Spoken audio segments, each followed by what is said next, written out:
Queridos irmãos e amigos, a paz do Senhor Jesus, está entrando no ar o seu programa Escola Bíblica Dominical e hoje iremos concluir este trimestre maravilhoso, onde por este período estudamos a eclesiologia bíblica, a doutrina bíblica da igreja.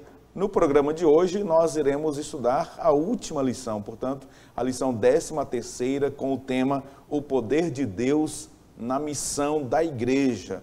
Mas antes de nós fazermos então a leitura bíblica em classe, a leitura e a reflexão da verdade prática e também do texto áureo, eu quero aqui relembrar com vocês as 12 lições que estudamos ao longo desses 3 meses. Eu vou pedir aí a produção que coloque na tela, já está aparecendo, o sumário das lições que nós estudamos ao longo desses 3 meses. Nós aprendemos bastante sobre a igreja e a sua origem, as imagens bíblicas da igreja, a natureza da igreja, a igreja e o reino de Deus, a missão da igreja de Cristo, igreja, organismo e organização, o ministério da igreja, a disciplina na igreja, o batismo, a primeira ordenança da igreja, a ceia do Senhor, a segunda ordenança da igreja. E depois partimos para algumas lições referentes ao culto. Aprendemos sobre o culto da igreja cristã e no programa da semana passada nós estudamos o papel da pregação no culto. E hoje, a 13ª lição, nós iremos aprender sobre o poder de Deus na missão da igreja. Portanto, veja que aprendemos sobre a natureza, a vocação da igreja no mundo e certamente foram 3 meses de muito crescimento espiritual e da palavra do Senhor nosso Deus. Vamos então para o texto áureo, a verdade prática e a leitura bíblica em classe do programa de hoje, onde nós iremos aprender a abordar este assunto para coroar estes ciclos de estudos da palavra de Deus. Vamos ao texto áureo, que diz assim, o texto áureo da lição de hoje. Mas recebereis a virtude do Espírito Santo, que há de vir sobre vós, e ser-me-eis testemunhas, tanto em Jerusalém, como em toda a Judeia e Samaria, e até aos confins da terra. Atos capítulo 1, versículo 8. A verdade prática, assim, está posta para que reflitamos. O Espírito Santo é a força motriz que movimenta a igreja. Sem o poder do Espírito, a igreja é incapaz de produzir ou de cumprir a sua missão. A leitura bíblica em classe está em Atos dos Apóstolos, capítulo 13, versículos do 1 até o 4, que diz assim: Na igreja que estava em Antioquia, havia alguns irmãos profetas e doutores, a saber, Barnabé e Simeão, chamado Níger, e Lúcio, Cirineu e Manaém, que fora criado com Herodes, o tetrarca, e Saulo. E servindo eles ao Senhor e jejuando, disse o Espírito Santo: Apartai-me a Barnabé e a Saulo para a obra a que os tenho chamado. Então, jejuando e orando e pondo sobre ele as mãos, os despediram. E assim, estes, enviados pelo Espírito Santo, desceram a Seleucia e dali navegaram para Chipre. Então, na lição de hoje, nós iremos passar a estudar sobre o poder de Deus na missão da igreja e vamos para os objetivos principais desta lição maravilhosa. Em primeiro lugar, nós iremos refletir acerca da doutrina bíblica do Espírito Santo, depois analisar as diferentes perspectivas da capacitação do Espírito Santo na sua igreja e, em terceiro lugar, pensar no Espírito Santo como o principal impulsionador da obra missionária. No primeiro bloco do programa, nós iremos estudar a doutrina do Espírito Santo segundo o evangelista Lucas. E aí, 4 subtópicos nós iremos analisar neste primeiro bloco do programa. Em primeiro lugar, nós iremos estudar um ensino revelado nos escritos de Lucas. O segundo subtópico trata do enchimento do Espírito como experiência necessária. O terceiro subtópico, o enchimento do Espírito como experiência concreta. E o quarto subtópico, nós iremos estudar sobre a doutrina pentecostal clássica. Portanto, como pentecostais, nós iremos refletir nas palavras do Senhor Jesus, ditas ali em Atos dos Apóstolos, capítulo de número 1, versículo de número 8. Mas recebereis poder ao descer sobre vós a virtude do Espírito Santo. Nesta lição, nós iremos analisar este poder do Santo Espírito que impulsiona a igreja na evangelização a cumprir o seu chamado e também a sua missão. Certamente, nós iremos encerrar este trimestre coroando-o com esta lição preciosa. E para comentar comigo aqui esta lição, estou recebendo a presença do pastor Elias Gomes, do pastor Leno Cavalcante, que são os comentaristas aqui do trimestre, estão sempre aqui conosco, contribuindo, colaborando com o reino de Deus, e é uma alegria tê-los aqui. Pastor Leno Cavalcante, seja bem-vindo mais uma vez, Pai do Senhor. Vamos encerrar o trimestre hoje, pastor Leno, falando sobre o poder do Espírito Santo na missão da igreja. Pai do Senhor, pastor Epaminondas, pastor Elias, a todos os nossos irmãos que acompanham o programa.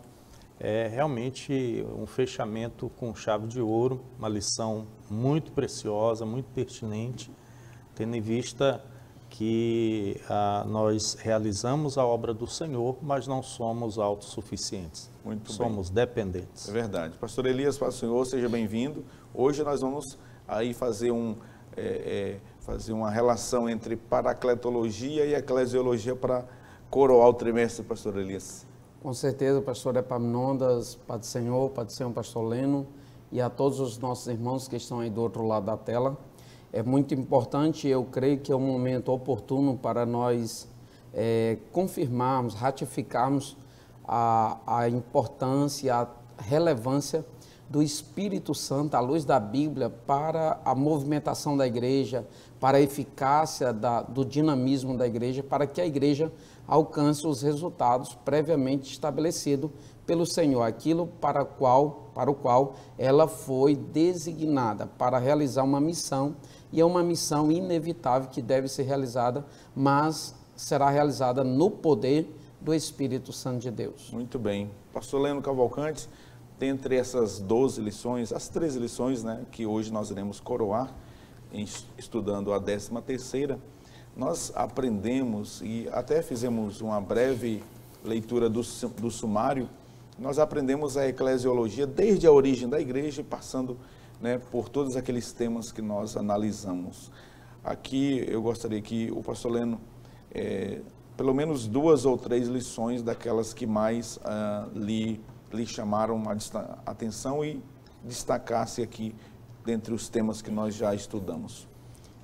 Realmente é uma tarefa difícil escolher dentre todas essas 13 lições, mas destacamos a lição número 1, que tratou sobre a origem da igreja, e isso é fundamental nós sabermos, né, como que Deus ele preparou todas as coisas de forma a revelar a igreja, né, através do seu Filho Jesus Cristo. E só para a gente fechar essa última lição, a lição número 13, que fala do poder de Deus na execução da missão da Igreja do Senhor. Muito bem. Pastor Elias, para a gente, antes de entrarmos nos tópicos necessariamente da lição de hoje, o textuário, Atos capítulo 1, versículo de número 8, um texto clássico, onde nós temos aqui a promessa do próprio Senhor Jesus, falando aos seus discípulos antes dele ser assunto ao céu. Mas a verdade prática, o comentarista, o pastor José Gonçalves, que aqui nós louvamos a Deus, né, pela vida do pastor José Gonçalves, por este conteúdo tão precioso produzido por ele, né, teve com certeza, certamente, a ajuda do Espírito do Senhor para escrever estas lições. E aqui, pastor Elias, o comentarista diz assim, na verdade prática: o Espírito Santo é a força motriz que movimenta a igreja. Sem o poder do Espírito, a igreja é incapaz de produzir a sua missão. Gostaria que inicialmente, pastor Elias, antes de entrar no primeiro subtópico, que aí o senhor já pode entrar no primeiro subtópico, falasse-nos sobre esta verdade prática e o que o comentarista quer dizer com esta expressão força motriz, né, para que fique claro aos professores, coordenadores de escola dominical, o que o pastor José Gonçalves quis com essa expressão dizer. Muito bem, pastor Epaminondas. O Espírito Santo, nós na nossa interpretação, nós definimos à luz das Escrituras que o Espírito Santo, ele não se resume a uma força, ele não se resume a um sentimento, ele não se resume a uma ideia, não se resume a uma energia, não. O Espírito Santo, ele é muito mais que isso, ele transcende e ele vai além desses limiares, dessa ideia de compreender que o Espírito Santo é apenas uma força, como algumas linhas, digamos que, de entendimentos por aí afora, decifram e definem o Espírito Santo como apenas uma força, como apenas uma energia, como apenas algo positivo que pode contribuir né, na vida das pessoas e na igreja como um todo. Todavia, quando o escritor fala aqui, nós cremos que o Espírito Santo, ele além de uma força, ele é uma pessoa, ele é o próprio Deus, ele é a terceira pessoa da Trindade Divina. E quando nós falamos de terceira pessoa, vale ressaltar que é interessante nós não enxergarmos isso como uma ordenação verticalizada, e sim horizontalizada, porque não é o Espírito Santo menor que o Filho, não é menor que o Pai, não é menos poderoso, não é menos santo, e etc. Então, o Espírito Santo é uma pessoa que constitui o Senhor, nosso Deus, que nós acreditamos que são três pessoas subsistentes aliás, é um Deus só subsistente em três pessoas. Então, assim nós cremos, porque... E quando o escritor da revista, da lição de número 13, nos fala que o Espírito Santo é a força motriz que movimenta a igreja, nós poderíamos entender que o Espírito Santo é o agente das três pessoas da Trindade que se manifestaria com uma maior ênfase, ou com maior evidência nesse tempo dessa dispensação para a igreja do Senhor. É como se nós víssemos que cada pessoa se manifestou evidentemente ou mais evidentemente do que os outros dois em algum tempo. Nós vemos que no princípio o Pai se revelava mais claramente, depois o Filho veio, se encarnou, se manifestou, veio, foi rejeitado, mas ele disse assim: eu irei ao Pai, mas rogarei a ele para que envie o outro Consolador, o Espírito Santo da verdade. Então, o Espírito Santo é o agente primordial, é o agente fundamental e inevitável para que a igreja tenha sucesso e seja exitosa nas suas ações para as quais o Senhor mesmo lhes delegou. Muito bem, então o Espírito Santo, na linha de pensamento do pastor José Gonçalves, é aquele que move todas as coisas, não é? Aquele que impulsiona todas as coisas. Se nós fôssemos observar, pastor Epaminondas, pastor Leno, é como se nós víssemos um trem que ele tem vários vagões, vários carros, mas ali tem os motores que fazem com que aquele trem entre em movimento e carregue e realize o trabalho necessário. Ali a locomotiva, ali é uma espécie de força motriz e a força e digamos que a vida daquele trem consiste propriamente naqueles motores, né? Então, nós poderíamos dizer que a vida da igreja do Senhor, os resultados satisfatórios, o trabalho eficaz, todo o resultado positivo deve ser atribuído primordialmente à ação do Espírito Santo de Deus. Muito bem. Pastor Leno Cavalcante, sobre a doutrina do Espírito Santo nos escritos lucanos, não é? Nos escritos de Lucas. Nós temos aqui o comentarista trazendo, né? E colocando Lucas, não apenas como um historiador, mas também como teólogo, que apresenta a doutrina do Espírito Santo, não apenas em Atos, mas nos mostra também uma doutrina pneumatológica no Evangelho por Lucas. Falei sobre esse primeiro tópico. Muito bem, pastor Epaminondas, pastor Elias. O autor aqui, ele com muita propriedade, ele destaca que nos escritos do evangelista Lucas, tanto no Evangelho quanto no livro de Atos, ele traz em evidência essa atuação do Espírito Santo. Nos Evangelhos, na própria pessoa e ministério de Jesus, né? Jesus ele ali no momento do batismo de Jesus, Lucas ele registra que o Espírito Santo veio sobre o Senhor, né? Ungindo, e ali para capacitá-lo a exercer o seu ministério. Logo em seguida, o Senhor Jesus diz a palavra, o Evangelho de Lucas, que ele levado, conduzido pelo Espírito ao deserto, né? E ali para ser tentado. E aí essa palavra tentado é no sentido de ser testado. Provado. Né? Provado. E Jesus, ele vence ali também no poder do Espírito Santo e no poder da palavra. Então, ao longo do Evangelho de Lucas, ele enfatiza essa atuação do Espírito Santo no ministério terreno de Jesus. E no livro de Atos também não é diferente. O livro de Atos é escrito pelo médico amado, né, Lucas, por 52 vezes é citado o Espírito Santo atuando, né, de forma realmente destacada na ação da igreja. Tanto que alguns escritores até chamam o livro de Atos do Espírito Santo. É verdade. E aí, pastor Elias, o segundo subtópico, nós temos o enchimento do Espírito como uma experiência necessária, inclusive sobre a própria vida do Senhor Jesus. E eu quero ler um texto que está aqui em Lucas, capítulo 5, versículo de número 17, uma das muitas referências trazidas pelo pastor José Gonçalves. Ele diz assim, Lucas 5:17, e aconteceu que, em um daqueles dias, estava ensinando, e estavam ali assentados os fariseus e doutores da lei, que tinham vindo de todas as aldeias da Galileia e da Judeia, e de Jerusalém. Agora, olha só, e a virtude do Senhor estava com ele para curar.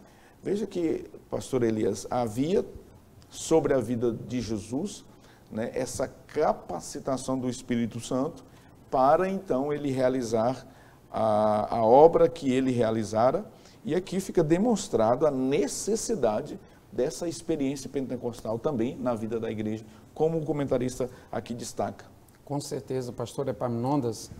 E quando nós tratamos desse termo, enchimento do Espírito Santo, nós tratamos de algo que é absolutamente necessário, é imprescindível que o crente continuamente seja cheio.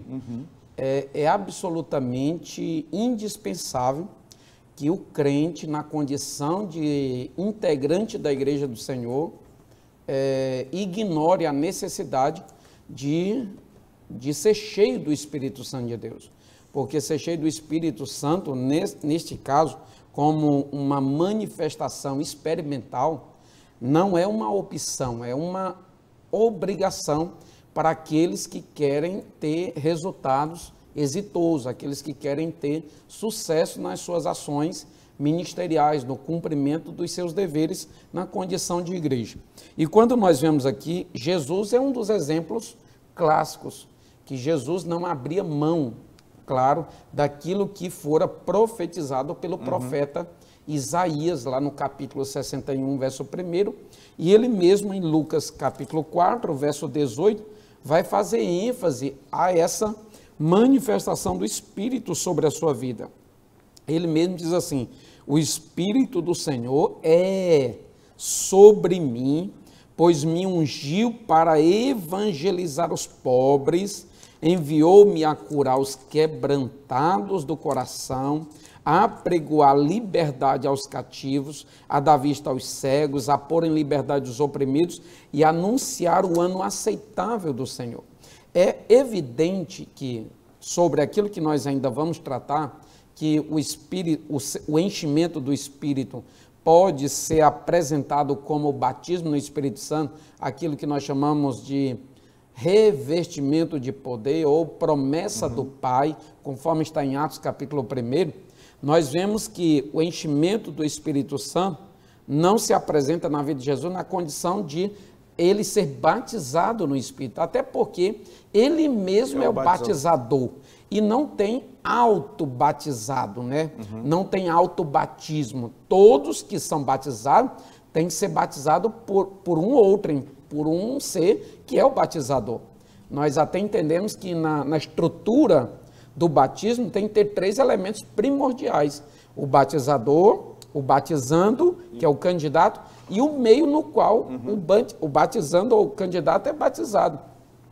E João Batista vem dizer que Jesus é o que batiza com o Espírito Santo. Todavia, o Espírito Santo ungiu Jesus para fazer milagres, prodígios e maravilhas. Nós vemos aqui uma evidência clássica da necessidade e da dependência do Espírito Santo, porque Jesus, mesmo sendo Deus, mas ele não usurpou ser igual a Deus, ele estava sendo homem naquele momento, no momento da evangelização, ele tinha fé, ele acreditava, ele obedecia, ele andava conforme as diretrizes do Pai. Então nós vemos que o Espírito Santo ungiu Jesus para fazer coisas extraordinárias. E da mesma forma, isso aqui deve ser refletido na igreja do Senhor como uma ação experimental. É triste, é lamentável a pessoa que ignora e abre mão dessa experiência extraordinária de ser cheio do Espírito Santo. Eu até poderia dizer, pastor Epaminondas, pastor Leno, e vocês muito provavelmente hão de concordar que o ser cheio do Espírito Santo, efetivamente falando, à luz da teologia lucana, é uma ação absolutamente inefável. Não se dá para explicar nem para descrever com palavras. O ser cheio do Espírito Santo é uma coisa absolutamente indispensável na vida do crente. Muito bem, e é algo dado pelo Espírito, né? É uma experiência concreta, não é, pastor Leno? Que é o terceiro tópico dessa lição. Vimos, pastor Leno, que o enchimento como uma experiência necessária. Agora, vemos que o enchimento do Espírito como uma experiência concreta, né, pastor Leno? É algo que se pode experimentar. É verdade. Não é simplesmente, como até relatou aqui quanto à atuação do Espírito Santo, pastor Elias, não é simplesmente um sentimento, né, mas é uma vivência real, uma experiência real, da qual nós, todos aqueles que buscam, recebem esse enchimento. E aqui o autor ele destaca que essa experiência concreta, ela pode ser visível, né, audível, né, o próprio relato do evangelista Lucas, aqui no capítulo 2 do livro de Atos, no momento do Pentecostes, né, estavam todos ali reunidos no mesmo lugar, e diz o texto, eu gostaria de ler aqui no capítulo 2, que diz assim: e foram vistas, versículo 3, e foram vistas por eles línguas repartidas como que de fogo, as quais pousaram sobre cada um deles, e todos foram cheios do Espírito Santo e começaram a falar em outras línguas, conforme o Espírito Santo lhes concedia que falassem. Essa experiência gloriosa, muito embora haja uma corrente dizendo que foi restrita àquele tempo, né, mas é uma experiência que ao longo dos séculos a igreja ela vem vivenciando, né? E no início do século passado, né, houve um avivamento a esse respeito e hoje todos nós podemos experimentar. Muito bem, nós vamos para o nosso intervalo, primeiro intervalo. Quando voltarmos nós iremos falar sobre a doutrina pentecostal clássica, ainda dentro deste primeiro tópico da lição e também daqui a pouquinho nós iremos voltar falando sobre o segundo tópico da lição, onde nós iremos estudar sobre o Espírito Santo capacitando as testemunhas. Portanto, não saia daí, o intervalo rapidinho, voltamos já.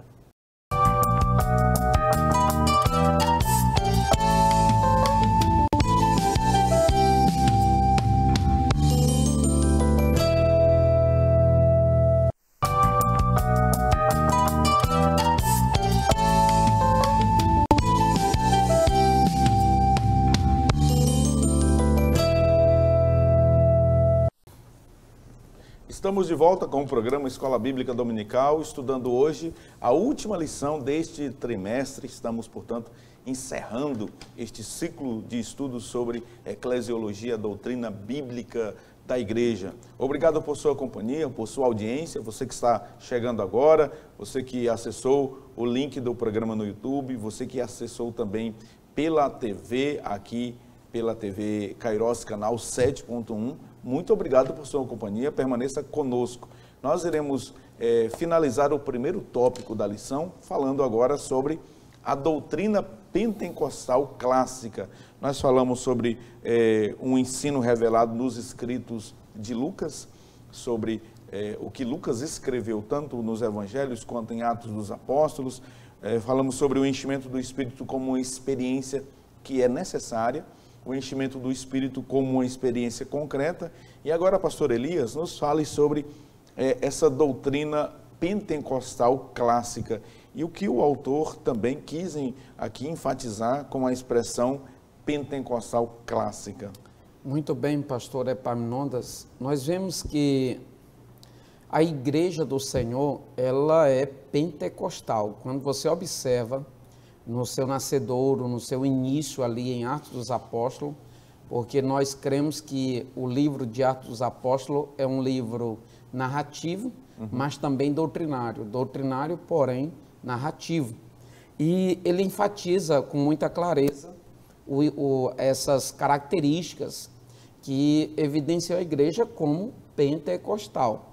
Então, nós até vimos aqui em outras lições passadas que o termo neopentecostal ou outros fatores que são advindos do pentecostalismo, eles são ilegítimos, eles são, na verdade, à luz da Bíblia, eles inexistem, porque a igreja, na verdade, ela é pentecostal. E por que pentecostal? Porque ela acredita na contemporaneidade dos dons, acredita que os dons não cessaram, acredita que essas manifestações do carisma, ou essas manifestações carismáticas do Espírito Santo, elas não ficaram restritas à igreja primitiva, elas são para hoje, e em especial, nós cremos na bênção do batismo com o Espírito Santo, ou no Espírito Santo, como uma bênção distinta da bênção da salvação e subsequente a esta que acontece no mundo espiritual, que é chamada também de regeneração. Portanto, nós acreditamos que o batismo no Espírito Santo, ele é uma bênção diferente da bênção da regeneração, enquanto que há correntes teológicas em nosso meio por aí afora que afirmam que o batismo no Espírito Santo já é a própria regeneração da pessoa. E nós acreditamos naquilo que João disse. João Batista escreveu, falando em Mateus capítulo 3, verso 11, ele diz assim: eu vos batizo com água para arrependimento de pecado, mas depois de mim vem um que é mais poderoso do que eu, do qual eu não sou digno de desatar as alparcas dos seus pés. Todavia, este sim, vos batizará com Espírito Santo e com fogo. E nós cremos no batismo com o Espírito Santo com uma evidência inicial do falar em outras línguas. Não que o batismo seja as línguas. As línguas, elas são evidência, elas são sinais que apontam para a essência desse revestimento de poder, essa capacitação sobrenatural que não é desprovida de propósito divino. Ela tem um propósito macro, um propósito absoluto, que é capacitar a pessoa que ingressa no reino de Deus para evangelizar eficazmente, levar as boas novas, cumprindo-se aquilo que o Senhor falou aqui em Atos capítulo 1, verso de número 8, que está no texto áureo da nossa lição de hoje, e nos diz o seguinte, o texto áureo, Atos capítulo 1, verso 8, mas recebereis a virtude do Espírito Santo, que há de vir sobre vós, e ser-me-eis testemunha, tanto em Jerusalém, como em toda a Judéia, Samaria e até os confins da terra. E por que nós cremos, pastor Epaminondas, pastor Leno, nossos irmãos, que o batismo no Espírito Santo, necessariamente, ele deve ser evidenciado com falar em outras línguas? É porque o próprio texto, tanto em Atos capítulo 2, tanto em Atos capítulo de número 10, Atos capítulo de número 11, isso é ratificado, Atos capítulo 19, os irmãos falaram em outras línguas, e o próprio apóstolo Paulo, também escrevendo aos Coríntios, e aqui nós pegamos essa doutrina, quando o apóstolo Paulo escreve em 1 Coríntios capítulo 12, em 1 Coríntios capítulo 14, para desfazer aquela ideia de que as línguas até existiram, mas foi para a igreja primitiva. Mas então nós teríamos um sério problema, porque Paulo escreveu também para a igreja de Corinto, anos depois, bem depois, dizendo que ele mesmo fala em línguas. E ele também escreve em 1 Coríntios capítulo 14, digamos que orientando e exortando os irmãos a não proibir o falar em outras línguas.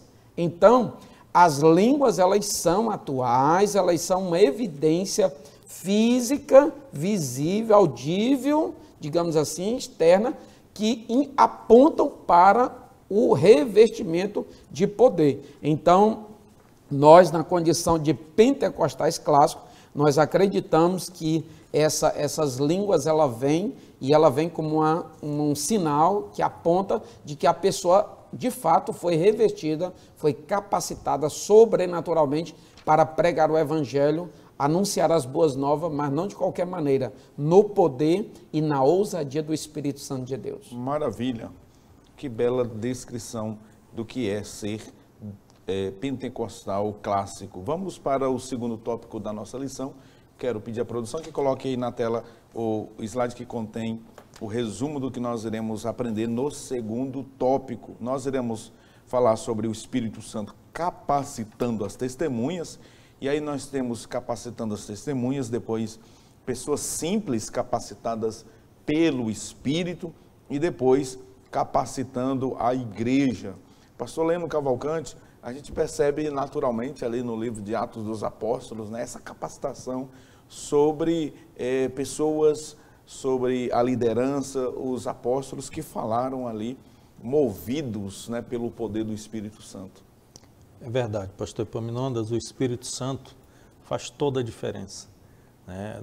Nós podemos ver isso na própria pessoa do apóstolo Pedro, outrora intimidado, com medo, né, diante das ameaças, mas quando cheio do Espírito Santo, quando recebe, né, o enchimento do Espírito Santo, quando ele é batizado no Espírito Santo, é outro obreiro.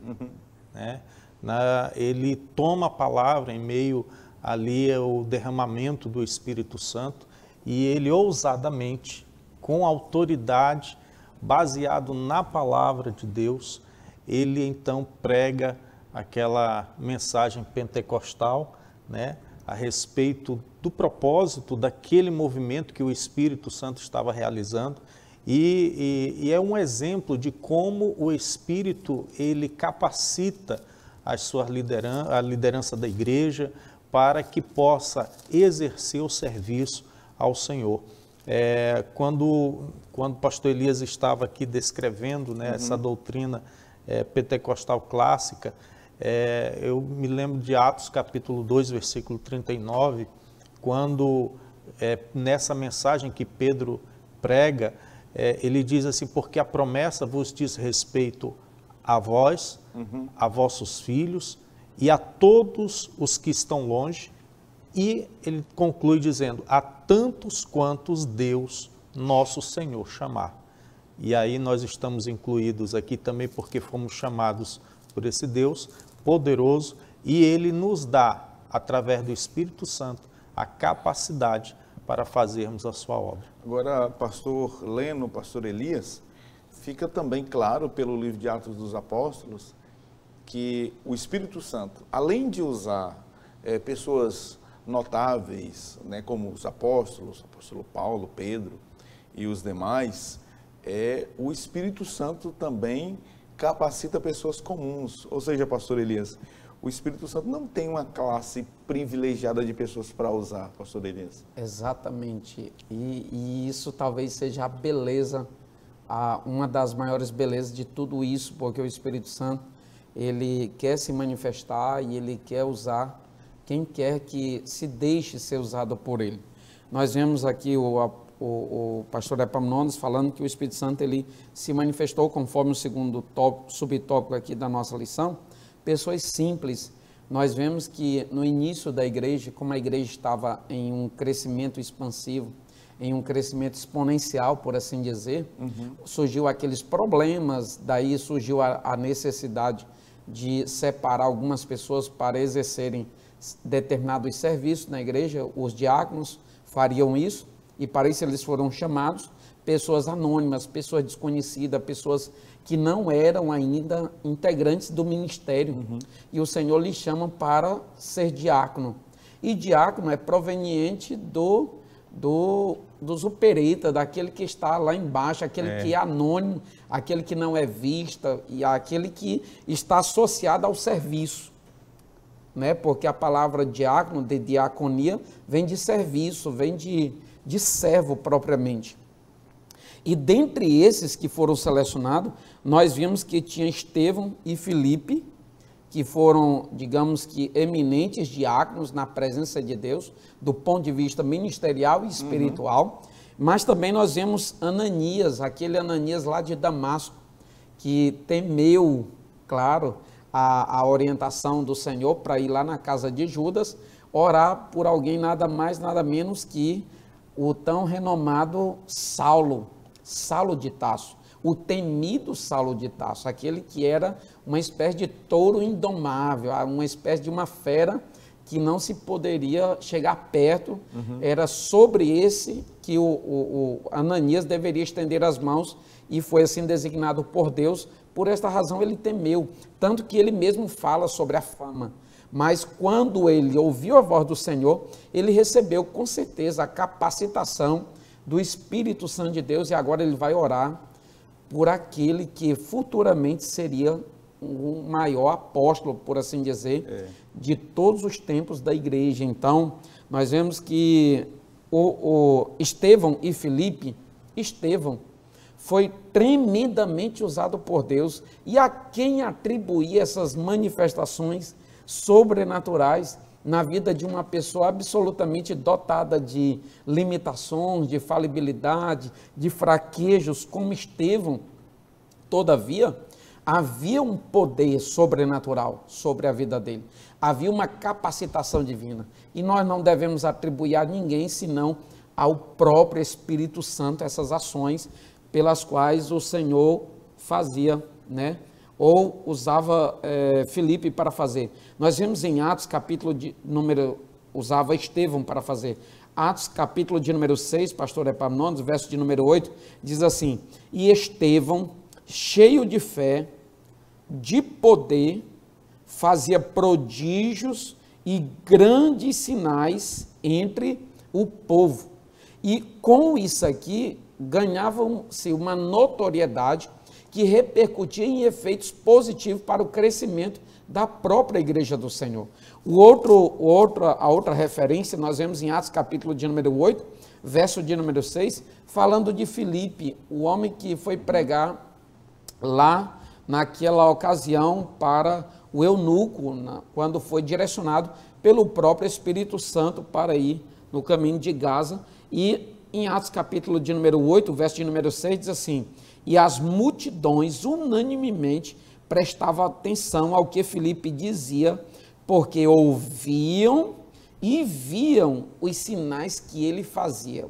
Olha aí, eu até costumo dizer, pastor Epaminondas, pastor Leno, que nós não devemos jamais cair naquele dilema de que não precisa fazer barulho, não precisa fazer movimento, não precisa ter atitudes enérgicas, não precisa disso. O Espírito Santo é claro e evidente que, se Deus quiser, ele atua na calmaria, ele atua na serenidade, mas se ele quiser, ele se manifesta também no meio do trovão, ele se manifesta com essa efusão, com esse poder, com essa autoridade. E nós vemos que todas as vezes que o Espírito Santo se manifesta contundentemente, efetivamente, nós vemos que é notório e é indispensável que seja, digamos que assim, não se pode negar, porque é visível e é audível também, como o senhor falou, é visível e é audível. No dia de Pentecostes, se ouviu um som e se viu línguas repartidas como que de fogo. Por mais que se fale ali de uma metonímia, não se via a língua propriamente, mas Deus faz tanta questão de dizer, ora, se via como que fogo na vida deles. Então, isso é uma capacitação e desta capacitação nós jamais devemos abrir mão, pastor. Muito bem. E para concluir, pastor Leno, nós podemos então afirmar que o crescimento da igreja, né, especificamente primitiva e também na atualidade, se deve, obviamente, à capacitação do Espírito sobre a vida do seu povo. Com certeza. Na própria leitura bíblica em classe, né, cita a igreja de Antioquia, verdade, que é uma igreja pentecostal, né? Nós vemos ali a liberdade que o Espírito de Deus tinha para atuar naquela igreja. Havia uma manifestação, como disse o pastor Elias, uma manifestação do Espírito Santo, de tal forma que eles ali no serviço, conforme até nós vimos na lição anterior, nesse serviço de adoração, no culto, o Espírito de Deus se manifesta. E aqui expressa, com certeza que usando alguém em profecia, né, trazendo uma mensagem profética e expressando qual era a vontade do Espírito Santo de Deus. E ao longo do livro de Atos, nós vemos o quanto que as igrejas primitivas, aquelas igrejas locais, elas eram conduzidas, a obra dos pregadores, né, dos mensageiros, era conduzida pelo Espírito Santo. Então, assim, o autor aqui nesse tópico, ele destaca que, muito embora esse enchimento do Espírito Santo, essa capacitação do Espírito Santo seja algo experimentado individualmente, porém, também é uma atuação coletiva do Espírito Santo em toda a igreja, né? E toda a igreja que dá espaço dentro da palavra de Deus para a atuação do Espírito Santo, aí essa igreja ela vai adiante, como a ilustração do pastor Elias aqui, como aquele trem que tem força para subir, as locomotivas para subir os mais difíceis terrenos, mas supera as dificuldades sob o poder e sobre a força do Espírito Santo. Muito bem. Aprendemos neste segundo tópico que a capacitação do Espírito Santo é evidenciada na vida de suas testemunhas, repercutindo ao seu redor. O terceiro tópico da lição trata sobre o Espírito Santo como fonte geradora de missões. Mas sobre este tema falaremos depois do intervalo. Até já.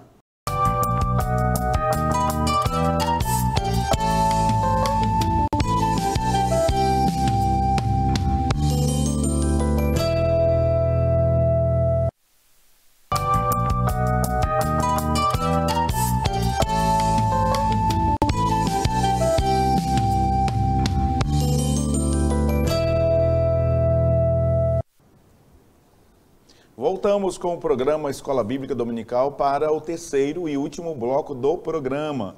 Você que chegou agora, obrigado, tá bom? Por sua companhia aqui conosco. Estamos encerrando este que foi certamente um trimestre muito abençoador Estamos estudando ainda sobre eclesiologia bíblica, a doutrina da igreja, e hoje coroando o trimestre estudando sobre o poder de Deus na vida da igreja, o poder de Deus na missão da igreja aqui na terra. Vamos para o terceiro e o último tópico da lição, onde falaremos sobre o Espírito Santo como fonte geradora de missões. O Espírito Santo, ele é essa fonte que gera missões, e aqui nós vamos analisar o envio missionário e depois a estratégia missionária.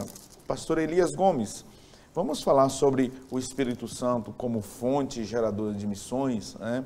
E sobre este primeiro subtópico, o envio missionário, até à luz de Atos dos Apóstolos, capítulo 13. Nós temos em Antioquia uma igreja missionária. Tivemos recentemente, né, um trimestre que tratou sobre missões, mas aqui nós temos o Espírito Santo como sendo essa fonte que gera missões, que gera também missionários e que, portanto, leva a igreja a sair ali das quatro paredes e a pregar o evangelho a toda criatura. Com certeza, o pastor Epaminondas, nós vemos que o Espírito Santo, ele tem várias atribuições. Ele coopera, é claro que o crente é santificado pela palavra, está lá em João 17, mas nós vemos Romanos capítulo 1, verso 4 também, o Espírito Santo, ele é chamado de Espírito de santificação, ele é o agente também da santificação, razão pela qual ele é chamado de Espírito Santo ou de santidade.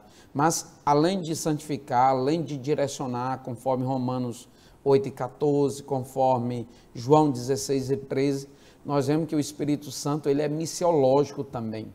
Ele se envolve diretamente, de forma ativa e efetiva, com as ações missionárias que a igreja deve desenvolver no seu dia a dia. E eu diria que uma igreja que se propõe a fazer missões, um pregador que se propõe a pregar a palavra no aspecto proclamativo para aceitação de Jesus, ele não terá êxito se ele não observar que o seu maior companheiro, o seu maior aliado nesta ação é o próprio Espírito Santo de Deus. Nós vemos que quando Saulo foi enviado pelos apóstolos a Antioquia da Síria, vale ressaltar isso, Antioquia não da Pisídia, da Síria, e ele sentiu por Deus ali de ir atrás do apóstolo Paulo, até então Saulo, e ele integra ali a igreja de Antioquia, e a Bíblia diz que ele servindo ao Senhor, adorando a Deus, buscando a presença do Senhor, inclusive em jejuns também, a Bíblia manifesta e apresenta a forma como o Espírito Santo se manifesta. É uma das poucas vezes que você vê assim, e disse o Espírito Santo. Olha aí, o próprio Espírito Santo falando. É como que a igreja estivesse assim numa sensibilidade espiritual tão grande, de modo que ela entregasse as rédeas das ações missionárias para o próprio Espírito. É como se ela autorizasse, digamos assim, no sentido de ser sensível ao Espírito, porque o Espírito só atua onde alguém dá lugar a ele, ele é uma pessoa, razão pela qual o apóstolo Paulo escreve para a igreja de Tessalônica, dizendo, não apaguem o Espírito, não extingais o Espírito Santo de Deus. É possível que tenha pessoas com esse comportamento hoje, é claro, pessoas sendo absolutamente resistentes às ações do Espírito Santo de Deus. Então, nessas ocasiões, o Espírito não há de se manifestar como ele deseja. Na igreja de Antioquia, os irmãos estavam sensíveis a essa esfera, a ser envolvido por essa dimensão espiritual, de modo que o Espírito Santo disse, apartai-me a Barnabé e a Saulo para a obra que eu os tenho chamado. E o texto mais na frente nos diz que o próprio Espírito Santo foi que os enviou. Olha só, no verso de número 4, e assim estes, enviados pelo Espírito Santo, desceram a Seleucia e dali navegaram para Chipre, que foi o primeiro lugar ali de atuação missionária. Então, o que nós vimos, pastor Epaminondas, pastor Leno, é uma lição de sensibilidade espiritual que que a igreja de Antioquia nos apresenta, e o Espírito Santo atuando como um instrumento imprescindível no envio das missões, no envio de missionário, aliás, às missões, para realizar eficazmente o trabalho para o qual ela foi designada. Agora, pastor Leno, sobre a estratégia missionária, o autor coloca um ponto de vista que é muito interessante, que é sobre o mundo multicultural. Nós estamos, sempre houve essa multiculturalidade e, sobretudo, agora. E aquele que se propõe a fazer a obra missionária, ele precisa ser conduzido pelo Espírito, orientado pelo Espírito Santo. Não é isso mesmo, pastor Leno? Até para que não haja uma tomada de decisão que vá de encontro à vontade do Espírito, aquilo que o Espírito quer, conforme o autor até cita um episódio de Paulo e Barnabé aqui.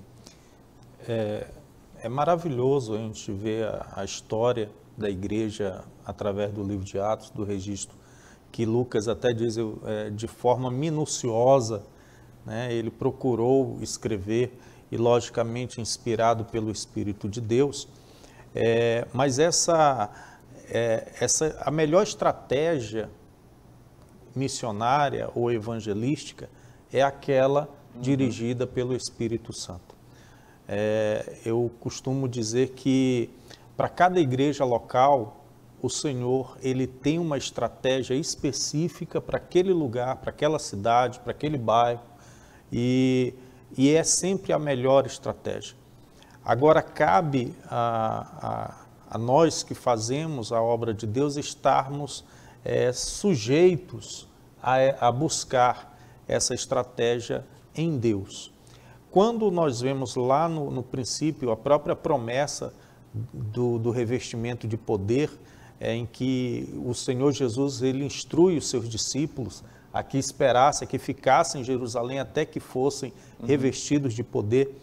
E lá em Atos também, no capítulo 1, no versículo 8, também fala da dimensão, da extensão dessa obra missionária, que iria começar em Jerusalém, mas iria até os confins da terra, com culturas totalmente diferentes umas das outras, né? Mas a essência é que essa obra seria feita sob a virtude e o poder do Espírito Santo de Deus.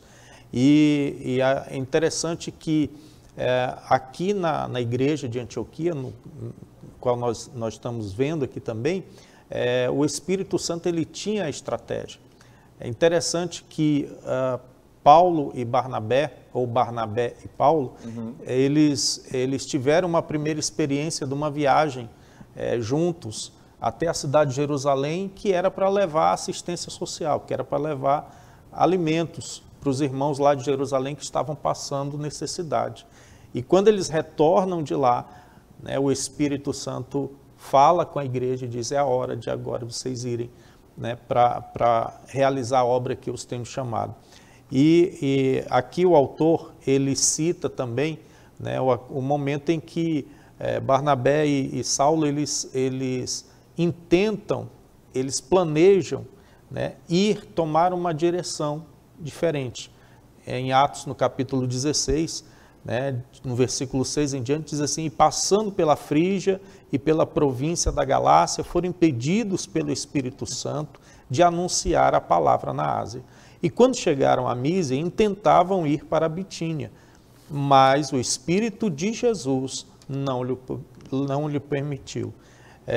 Isso é maravilhoso, porque esses missionários eram dirigidos pelo Espírito Santo e sensíveis à voz do Espírito Santo.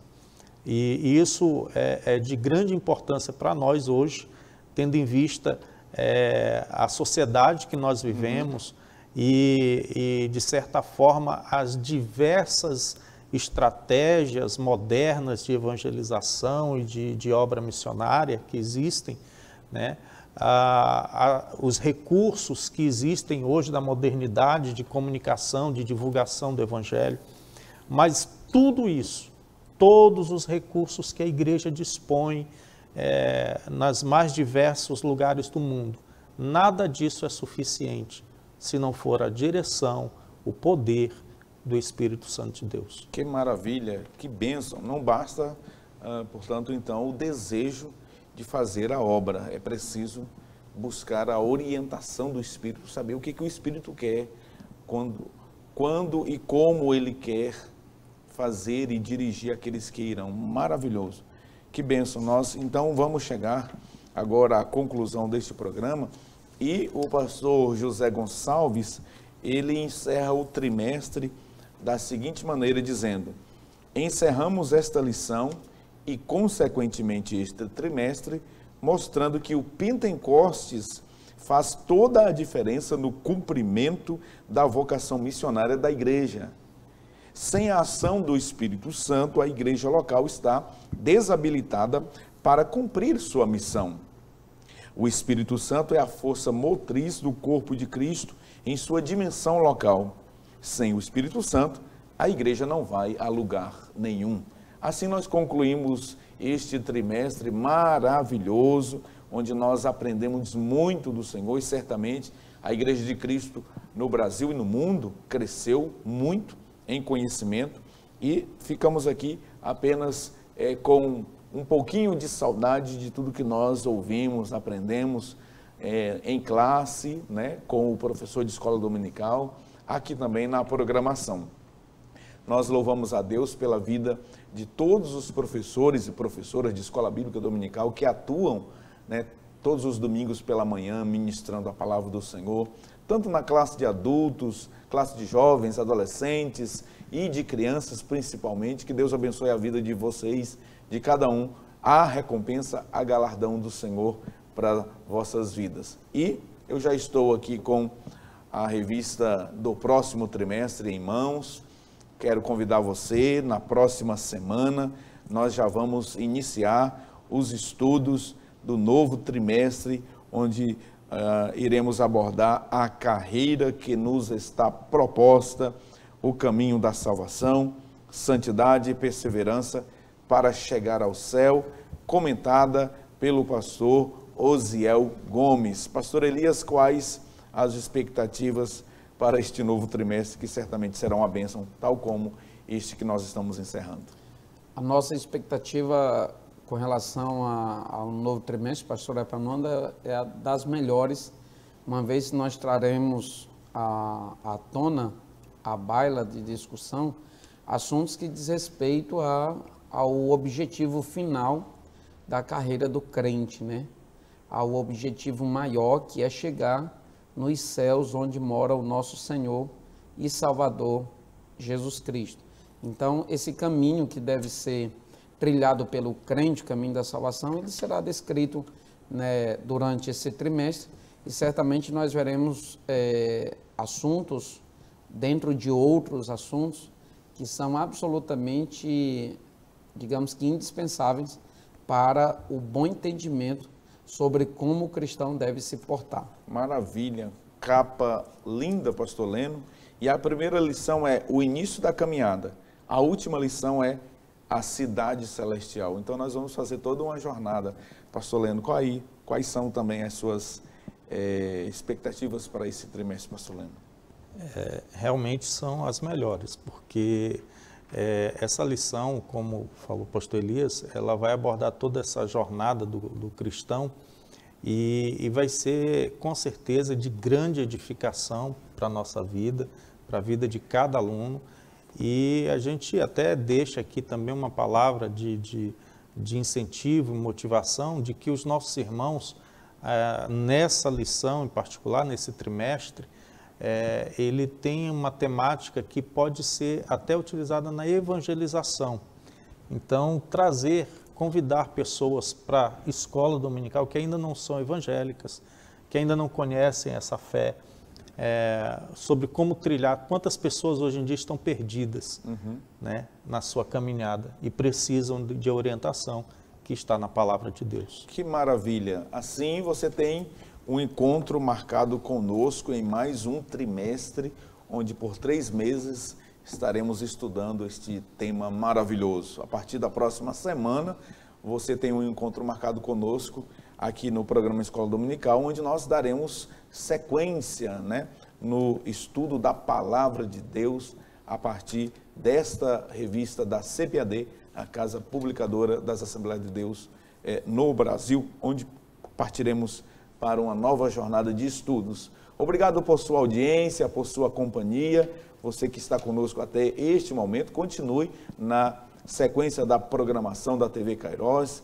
Obrigado à produção do programa, Deus abençoe, na pessoa do Albert Júnior. Obrigado aos nossos comentaristas, pastor Elias Gomes, pastor Leno Cavalcante. É uma honra tê-los aqui ao longo desses 3 meses.